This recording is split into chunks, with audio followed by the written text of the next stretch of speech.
बहुत समय पहले एक छोटे से राज्य में एक राजा राज करता था। उस राजा का नाम राजा विक्रम था।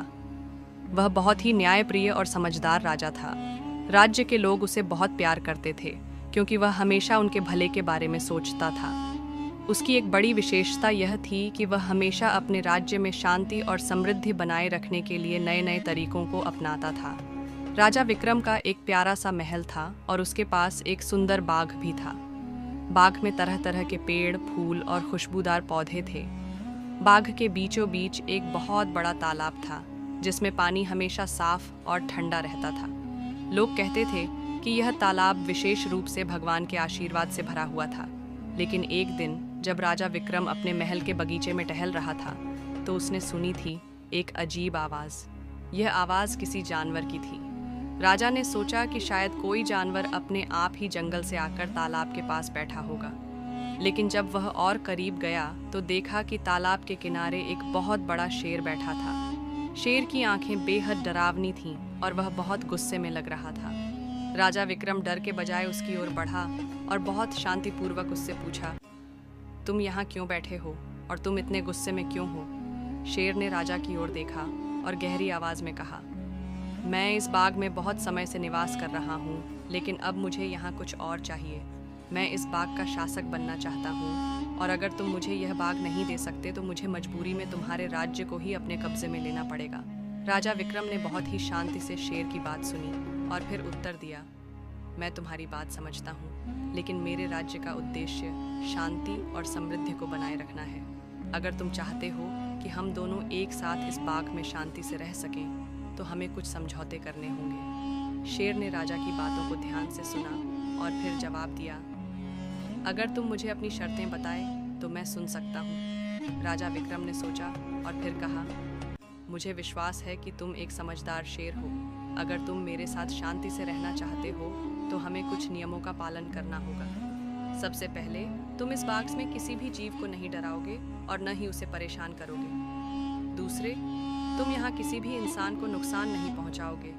और तीसरा, अगर तुम कोई शिकार करना चाहते हो तो तुम्हें इसकी अनुमति मुझसे लेनी होगी। शेर ने यह सब सुना और फिर राजा से कहा, अगर तुम मुझसे यह सब चाहते हो तो मैं तैयार हूँ। मैं तुम्हारे सभी नियमों का पालन करूँगा और इस बाग को अपना घर मान लूँगा। इसके बाद राजा विक्रम और शेर के बीच एक समझौता हुआ। शेर ने बाग में शांति से रहना शुरू किया और राजा विक्रम ने उसे कभी भी तंग नहीं किया। राजा ने शेर को सम्मान दिया और उसे हमेशा अपना मित्र माना। समय के साथ बाग में न केवल शेर बल्कि अन्य जानवर भी आकर बसने लगे। वहाँ बाघ, हाथी और कई तरह के पक्षी भी रहने लगे। राजा विक्रम ने यह सुनिश्चित किया कि सभी जानवरों के बीच शांति बनी रहे। राजा विक्रम का राज्य अब समृद्धि और शांति का प्रतीक बन गया। उसके राज्य में हर कोई खुश था और राज्य की सीमाओं से बाहर लोग आकर इस राज्य को देखना चाहते थे। राजा विक्रम ने अपनी समझदारी से यह साबित कर दिया कि शांति से किसी भी समस्या का समाधान निकाला जा सकता है। लेकिन एक दिन एक समस्या आई जो सभी को हैरान कर गई। राजा विक्रम एक दिन महल के आंगन में बैठा था जब अचानक एक पागल हाथी आकर महल के पास आ खड़ा हुआ। वह बहुत गुस्से में था और उसके चेहरे पर हिंसा की भावना साफ दिख रही थी। हाथी का नाम गजराज था। वह बहुत शक्तिशाली और क्रोधित जानवर था जिसे राजा के राज्य में आने के बाद कुछ समस्याएं आ गई थीं। राजा विक्रम ने उसे शांत करने की कोशिश की, लेकिन गजराज ने उसकी बातों का कोई जवाब नहीं दिया। वह महल को तबाह करने के लिए तैयार था। राजा विक्रम जानता था कि गजराज को शांत करने का एक ही तरीका है, उसे किसी प्रकार से समझाना होगा।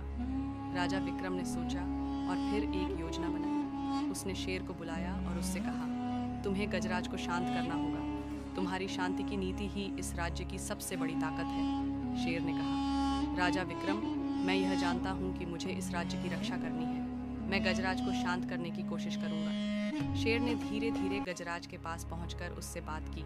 उसने कहा, गजराज भाई, मैं जानता हूँ कि तुम गुस्से में हो, लेकिन इस गुस्से से कोई हल नहीं निकलेगा।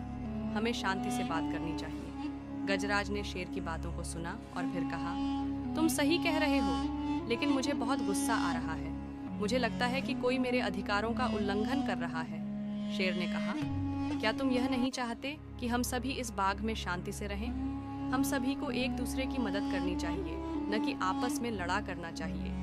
गजराज थोड़ी देर चुप रहा और फिर उसने कहा, ठीक है, मैं तुम्हारी बात मानता हूँ, लेकिन मुझे विश्वास दिलाओ कि मेरी समस्याओं का समाधान होगा। शेर ने गजराज से कहा, राजा विक्रम ने हमारे सभी जानवरों के लिए न्याय के रास्ते खोले हैं। हम सभी एक साथ मिलकर हर समस्या का समाधान पा सकते हैं। गजराज के शांत होने के बाद राजा विक्रम ने उसे अपने महल में बुलाया और उसे समझाया कि राज्य में शांति और समृद्धि ही सबसे बड़ी संपत्ति है। गजराज ने राजा विक्रम की बातों को माना और फिर सबके साथ मिलकर राज्य में शांति बनाए रखने का संकल्प लिया। राजा विक्रम का राज्य अब और भी अधिक समृद्ध हो गया था। राजा और जानवरों के बीच एक अडिग विश्वास था, जो उनकी मित्रता और शांति की मिसाल बन गया। इस तरह राजा विक्रम ने न केवल अपने राज्य को समृद्ध किया, बल्कि जानवरों और इंसानों के बीच एक अनोखा समझौता भी स्थापित किया, जिससे सभी खुशहाल थे। राजा विक्रम की यह कहानी आज भी हमारे बीच एक प्रेरणा